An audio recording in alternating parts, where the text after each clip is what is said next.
Au sommaire de cette édition, le général Michael Langley, chef de commandement américain pour l'Afrique, a été reçu en audience ce jeudi 24 avril par le ministre d'État, ministre de la Défense Téné Birahima Ouattara. Au cœur des échanges, la coopération militaire ivoiro-américaine face aux menaces terroristes et la poursuite de l'aide humanitaire de l'USAID. Former, coopérer et protéger, l'exercice militaire Flintlock 2025 s'ouvre en Côte d'Ivoire, rassemblant plus de 500 forces spéciales de 38 pays à Jacquesville.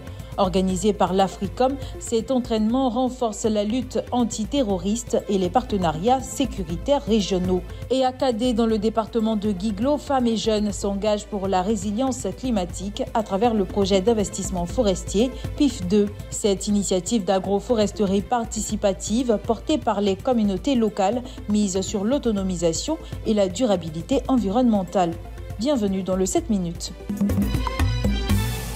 Le général américain Michael Langley, chef de commandement conduisant une haute délégation du commandement des États-Unis pour l'Afrique, reçu en audience ce 24 avril par le ministre d'État, ministre de la Défense Téné Birahima Ouattara. Au centre des échanges auxquels ont pris part le ministre directeur de cabinet du président de la République de Côte d'Ivoire et l'ambassadeur des États-Unis, Téné Birahima, et son hôte ont passé en revue la situation sécuritaire en matière de lutte contre le terrorisme en vue du renforcement des liens militaires entre la Côte d'Ivoire et les États-Unis pour les défis actuels.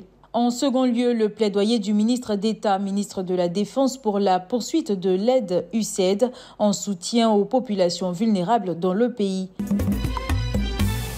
Former, coopérer, protéger, tels sont les maîtres mots de l'exercice militaire Flintlock 2025 qui s'ouvre en Côte d'Ivoire.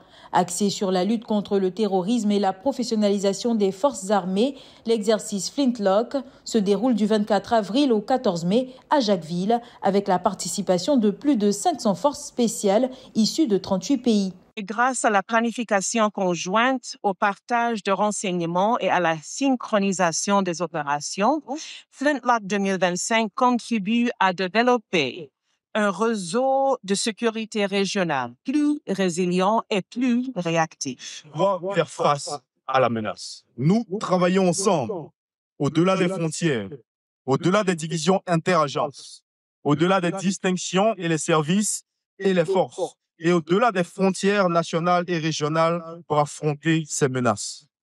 Nous œuvrons ensemble pour atteindre une sécurité, une stabilité et une prospérité durable. Organisé par le commandement américain pour l'Afrique, Africom, Flintlock 2025 vise à renforcer l'interopérabilité, partager les meilleures pratiques et bâtir des partenariats durables.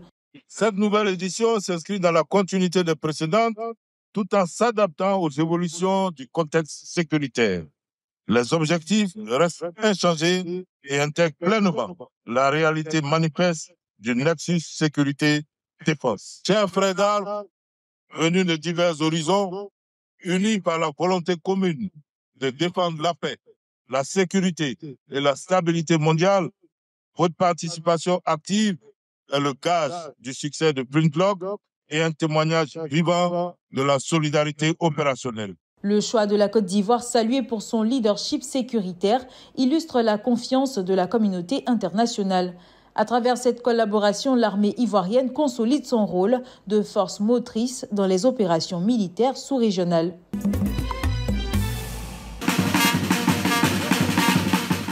Un nouveau visage à la tête des transporteurs RHDP d'ICIA avec une mission, renforcer la mobilisation pour la présidentielle de 2025. Konenas Diogo, alias Jas, a été officiellement investi comme président communal des transporteurs RHDP. La cérémonie organisée à la mairie d'ICIA en présence des autorités locales et de nombreux transporteurs visait à structurer le soutien du secteur aux candidats du parti au pouvoir. Les transporteurs ici, non seulement il y en a de combat du chef de l'État, mais de soutenir le président Salvador et soutenir nos emplois.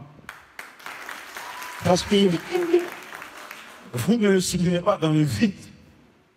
Vous le soutenez parce que en 10-15 ans, il y a eu des actes même posés qui sont en état de sens de vous aider dans votre activité économique. Apprécié pour son leadership et son engagement, Jas s'est engagé à porter haut les idéaux du RHDP et à mobiliser les professionnels du transport en vue du scrutin à venir. Les défis à relever, c'est pour travailler pour la victoire du RHDP en octobre 2025. On est concerné par la mission première. Et nous allons sensibiliser tous les transporteurs du département d'Issa qui sont dans l'Alliance. Ils vont tout faire, on va sensibiliser tous les embauches pour que le président gagne un coup KO. Nous sommes 1300 pour soit du 25 2035. Notre transport, leur famille, les usagers de la route, puissent faire bloc comme une seule personne pour pouvoir apporter au président Alassane Ouattara, candidat RHDP, une victoire totale. Un signal fort à quelques mois de la présidentielle qui illustre l'implication croissante des transporteurs dans le combat politique local. Alors que les effets du changement climatique se font de plus en plus ressentir, à Kadé, ce sont les femmes et les jeunes qui tracent un nouveau chemin, celui de la résilience écologique. À l'occasion de la 2e édition du projet d'investissement forestier, cette localité du département de Guiglo s'est transformée en vitrine de l'agroforesterie participative. Le projet d'investissement forestier phase 2 est un projet qui a un fort penchant genre. Et nous faisons la promotion de l'égalité des sexes au sein du projet d'investissement forestier phase 2. Et la célébration de la Journée internationale de la femme est une opportunité pour le PIF 2 de renforcer encore le message sur l'inclusion des femmes, sur la participation des femmes dans les activités agroforestières. Placé sous le thème « Le travail collectif, gage de réussite de l'agroforesterie et de l'autonomisation économique des femmes et des jeunes en milieu rural », la cérémonie a réuni une forte mobilisation des communautés locales, des autorités administratives et des partenaires techniques. Les bénéficiaires saluent une initiative qui change leur quotidien. Nous sommes 35 femmes qui sont dans l'association Femmes Capables.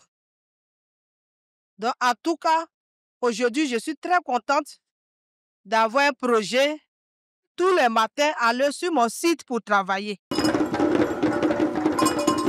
Les autorités locales, chefs traditionnels et acteurs du développement reconnaissent l'impact du projet sur le terrain. Nous avons le PIF de nous accompagner dans des projets comme les fermes, les ventes de poissons dans les conteneurs et aussi une porcherie.